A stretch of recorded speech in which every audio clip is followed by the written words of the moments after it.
अस्सलामु अलैकुम वरहमतुल्लाहि वबरकातुह। जी दोस्तों, ਅਸੀਂ ਅੱਜ ਤੁਹਾਨੂੰ ਦੱਸਣਾ ਚਾਹੁੰਦੇ ਹਾਂ ਸਵਾਂਜਣੇ ਦੇ ਬਾਰੇ। ਸਵਾਂਜਣਾ ਜਿਸ ਨੂੰ ਇੰਗਲਿਸ਼ ਦੇ ਵਿੱਚ ਮੁਰੰਗਾ ਆਖਦੇ ਨੇ, ਤੇ ਸਵਾਂਜਣਾ ਮੇਰਾ ਭਾਈ ਇੰਤਹਾਈ ਕੀਮਤੀ ਔਰ ਇੱਕ ਨਿਆਬ ਤਰੀਨ ਦਰਖਤ ਹੈ ਜੀ। ਇੰਤਹਾਈ ਕੀਮਤੀ ਦਰਖਤ ਹੈ ਔਰ ਇਸ ਦੇ ਫਾਇਦੇ ਹਕੀਮ ਹੀ ਦੱਸ ਸਕਦਾ ਹੈ ਕਿ ਇਸ ਦੇ ਕਿਤਨੇ ਫਾਇਦੇ ਨੇ ਜੀ। ਅਸੀਂ ਤੁਹਾਨੂੰ ਛੋਟੇ ਛੋਟੇ ਫਾਇਦੇ ਦੱਸ ਦਿੰਦੇ ਹਾਂ कि ये एक मोजजाती दरख्त है जिस दी लकड़ी भी काम आती है, इस दी छिल्लां भी काम आउंदियां, इस दियां जिहड़े पत्ते ने वो भी काम आउंदे ने, इस दियां लगी हुई फलियां जिहड़ी तुसीं उत्ते वेख रहे हो।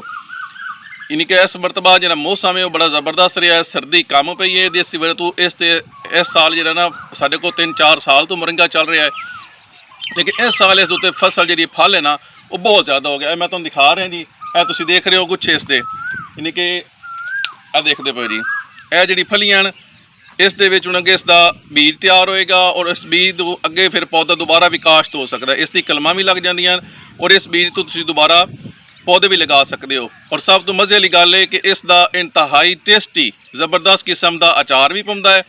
ਇਸ ਦੇ ਪੱਤਿਆਂ ਦਾ ਜਿਹੜਾ ਹੈ ਉਹ ਤੁਸੀਂ ਅਗਰ ਸਾਗ ਬਣਾ ਕੇ ਖਾਓ ਤਾਂ ਮੇਰਾ ਭਾਈ ਜਿਹੜਾ ਗੰਦਲਾਂ ਦਾ ਸਾਗ ਆਪਾਂ ਖਾ ਤੇ ਜੱਦੀ ਪੁਸ਼ਤੀ ਆਪਾਂ ਉਸ ਨੂੰ ਬੋਲ ਜਸਾਂ।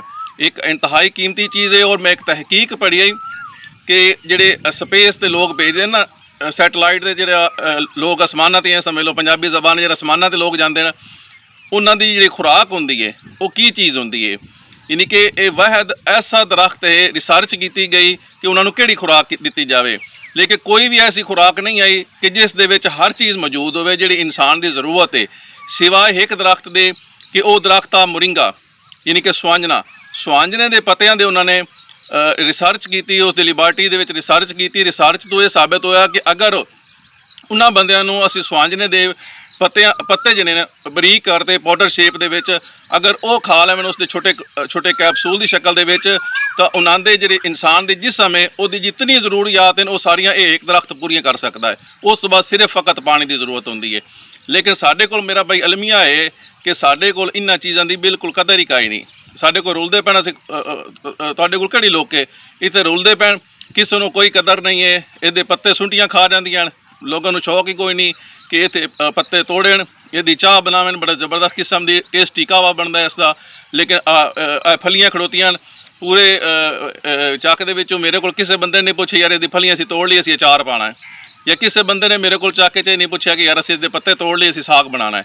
ਯਾਨੀ ਕਿ ਲੋਕਾਂ ਨੂੰ ਇਹਨਾਂ ਚੀਜ਼ਾਂ ਦਾ ਸ਼ੌਕ ਕੋਈ ਨਹੀਂ। ਸਾਨੂੰ ਸਿਰਫ ਇਸ ਚੀਜ਼ ਦਾ ਸ਼ੌਕ ਹੈ ਕਿ ਅਸੀਂ ਮਸਨੂਈ ਚੀਜ਼ਾਂ ਵਾਲੇ ਪਾਸੇ ਲੱਗ ਗਏ ਹਾਂ, ਆਰਟੀਫਿਸ਼ੀਅਲ ਕੰਮਾਂ ਵਾਲੇ ਪਾਸੇ ਲੱਗ ਗਏ ਹਾਂ।